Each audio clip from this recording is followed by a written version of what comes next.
Very good evening. Welcome to the debate. Hyderabad అనగానే మనకి ఒక కొన్ని సెక్టర్స్ గుర్తొస్తాయి. పర్టికులర్గా ఫార్మా సెక్టర్ చూడొచ్చు. మనం కరోనా టైంలో కూడా వ్యాక్సిన్ తయారు చేసిన నగరం ఇది హైదరాబాద్. మన ప్రభుత్వాలు హైదరాబాద్ని ఆ మేరకు ఎంతో కృషి చేసి నిలబెట్టాయి. అంతర్జాతీయ ఫార్మా పటంలో హైదరాబాద్ కంటూ ఒక గుర్తింపు ఉంది. దాంట్లో చంద్రబాబు నాయుడు గారు కృషి నో డౌట్. జీనోమ్ వ్యాలీ సృష్టికర్త దాన్ని చేసిన మాట. తర్వాత హైదరాబాద్లో హైదరాబాద్ అనగానే ఐటీ ఎంత డెవలప్ అయిందో ఇవాళ బెంగళూరుతో పోటీపడి బెంగళూరుకి వెళ్ళే ఐటీ ఇండస్ట్రీస్ని కూడా ఇటువైపు తీసుకొచ్చే స్థాయికి ఎదిగింది హైదరాబాద్. ఐటీ ఎగుమతుల్లో కూడా చాలా అద్భుతమైన ప్రగతిని సాధిస్తోంది. హైదరాబాద్ అనగానే మెయిన్గా గుర్తొచ్చేవి రెండు, ఐటీ అండ్ ఫార్మా. ఈ రెండు సెక్టర్స్ బాగా గుర్తొస్తాయి. సరే, ఇతరేతర ఇవి హైదరాబాద్ బిర్యానీ ఇవన్నీనేమో సైడ్ ఇవి, కానీ మెయిన్గా ఉపాధిని, ఆదాయాన్ని వ్యాపారపరంగా తీసుకొచ్చేవి, అభివృద్ధిని తీసుకొచ్చేవి మనం అట్లా చూసినప్పుడు మనకి ఇది కనిపిస్తుంది. అలాగే మన బెంగళూరు చూస్తే ఎవరైనా బెంగళూరు అనగానే ఐటీ అంటారు. సో ఇట్లా ఒక్కొక్క సిటీకి, ప్రతి సిటీకి ఉంటుంది, కానీ రాష్ట్రాల రాజధానులకు కొన్ని సిగ్నిఫికెంట్ ఇండస్ట్రీస్ అనో లేకపోతే ఇంకోటో ఉంటాయి. సో ఇప్పుడు చంద్రబాబు నాయుడు గారు ఎంతో విజన్తో, ఎన్నో ఆలోచనలతో, ఎన్నో ప్లాన్స్తో అమరావతిని డిజైన్ చేశారు. దాన్ని వీరేం తొందరగా పూర్తి చేయాలి. ఎందుకంటే మధ్యలో జగన్మోహన్ రెడ్డి రావడం వల్ల 5 ఏళ్ళు అది కునారిల్లిపోయింది. కాబట్టి ఆ 5 ఏళ్ళు ఆగిపోయిన సమయాన్ని కూడా యాడ్ చేసుకుంటూ అది కవర్ అయ్యేలాగా వచ్చే 3 ఏళ్లలో అమరావతి గత 5 ఏళ్లలో నష్టపోయిన దాంతో పాటు ఈ 3 ఏళ్లలో కూడా జరగాల్సింది కలుపుతూ పూర్తి చేయాలనే ఒక కాన్సెప్ట్తో ముందుకెళ్తున్నారు. దానికి సంబంధించి నిధులు సమీకరిస్తున్నారు. ఆ మేరకు కొంత సక్సెస్ అవుతున్నారు కూడా, కేంద్రం వైపు నుంచి కానీ లేకపోతే ఇతరేతర ఆర్థిక వనరులు సమకూర్చుకోవడంలో కానీ ఆయనకున్న అనుభవంతో దాన్ని సాధించుకొస్తున్నారు. స్పీడ్గానే చేసే ప్రయత్నం జరుగుతోంది. ఇవాళ కలెక్టర్ల కాన్ఫరెన్స్ జరిగింది. కలెక్టర్ల కాన్ఫరెన్స్ కూడా దాన్నే స్ట్రెస్ చేసి మాట్లాడుకున్నారు. మొదటి విడత అంటే బేసిక్ నీడ్స్తో అమరావతికి ఒక షేప్ వచ్చి అక్కడ అన్నీ ప్రారంభం అవ్వాలి. అన్ని కార్యకలాపాలు, రాజధాని కార్యకలాపాలు, వ్యాపార కార్యకలాపాలు, ఇతరేతర అన్నీ జరగాలి అని అంటే 50,000 కోట్లు అయితే మనకి ఒక నగరం ఏర్పాటు అవుతుంది. ఆటోమేటిక్గా ఆ తర్వాత అది విస్తరిస్తుంది. ఇవన్నీ కామన్, ఏ నగరమైనా అంతే. అది జరగడానికి ఒక 50,000 crores అవుతాయి అనేది గవర్నమెంట్ వేసుకున్న ప్లాన్స్. నిజానికి జగన్మోహన్ హయాంలో వర్క్స్ జరగకపోవడం వల్ల కాస్ట్ పెరిగింది.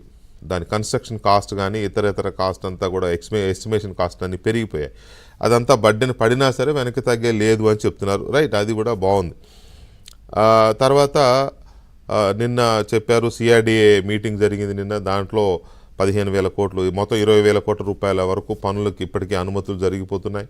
స్పీడ్గానే జరుగుతుంది. ఒక పక్క రైతులకు ఇవ్వాల్సిన డబ్బులు, కౌలు, లేకపోతే వాళ్ళకి ఇవ్వాల్సిన ప్లాట్లు, ఈ కార్యక్రమం ఒకవైపు జరుగుతుంది. ఇంకోవైపు శరవేగంగా అమరావతి నగర నిర్మాణం, ఇవన్నీ బాగున్నాయి, జరుగుతోంది.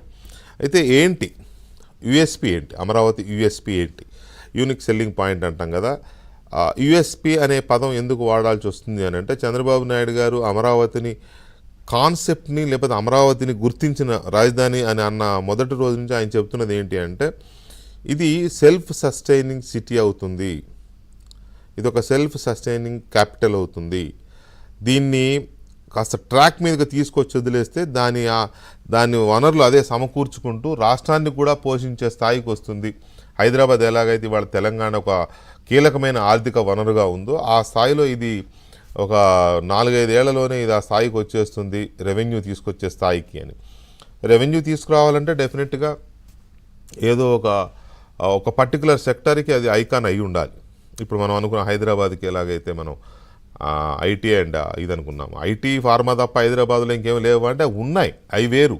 కానీ ఇప్పుడు ఐటీ సెక్టర్ మీద సైబరాబాద్ అనే పూర్తి స్థాయిలో, సైబరాబాద్ ఫైనాన్షియల్ డిస్ట్రిక్ట్ ఇలాంటివన్నీ కూడా ఇవాళ థర్డ్ సిటీ ఒకటి డెవలప్ అవుతుంది, థర్డ్ ఫోర్త్ లాగా వెళ్ళిపోతున్నారు.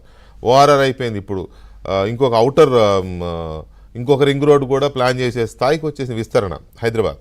కాబట్టి ఆ స్థాయిలో వెళ్ళాలి అంటే దానికంటూ ఒక సెక్టర్ అంటూ ఒకటో రెండో ఒక పర్టికులర్ సెక్టర్స్ ఉండాలి. విశాఖపట్నాన్ని ఐటీ సెక్టర్గా ఆల్రెడీ ప్రకటించారు. అమెరికా ఐటీ ఇండస్ట్రీస్ ఏ వచ్చినా కూడా విశాఖపట్నం ఇస్తున్నారు. ఆ విశాఖపట్నం పట్ల ఐటీ కంపెనీలు కూడా అట్రాక్ట్ అవుతున్నాయి. నిన్నటికి నిన్న మొన్న అమెరికా టూర్లో గూగుల్ను కూడా తీసుకొచ్చారని ఇవాళ కలెక్టర్ల కాన్ఫరెన్స్లో చంద్రబాబు నాయుడు గారు ఇవాళ కూడా చెప్పారు. లోకేష్ అమెరికా పర్యటనలో గూగుల్ వాళ్ళతో మాట్లాడారు. వాళ్ళు 60,000 కోట్లు 70,000 కోట్ల సుమారుగా వాళ్ళు కూడా వచ్చారు, వైజాగ్లో అది పెట్టబోతున్నారు అని. ఇట్లా చాలా ఐటీ కంపెనీలు అటు వస్తున్నాయి.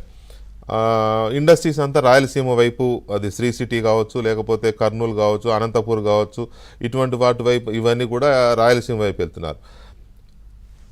అసలు క్యాపిటల్గా చెప్పబడుతున్న అమరావతి యొక్క యూఎస్పీ ఏంటి అనేది చాలా కీలకంగా కనపడుతుంది. రాజధాని ఓకే, నో డౌట్, ఒక అద్భుతమైన పరిపాలనా రాజధానిగా అమరావతి ఉంటుంది అనే దాంట్లో ఇంకా అదే కదా మెయిన్. కాకపోతే రాజధానిగా కాకుండా ఇంకేమైనా ఇప్పుడు మనం అనుకున్న హైదరాబాద్, బెంగళూరు, చెన్నై ఇట్లాంటి ఇంకా ఇతరేతర యావిగేషన్స్, ఇతరేతర వ్యాపారాలు ఏం వృద్ధి చేయబోతున్నారు అనే దాని మీద ఒక కీలకమైన చర్చ అయితే ఉంది. అమరావతిని ఎలా చేయబోతున్నారు అనేది మనం కొంచెం డీప్గా చర్చించాలనుకుంటున్నాం. కాబట్టి దీని మీద మనతో సెంటర్ ఫర్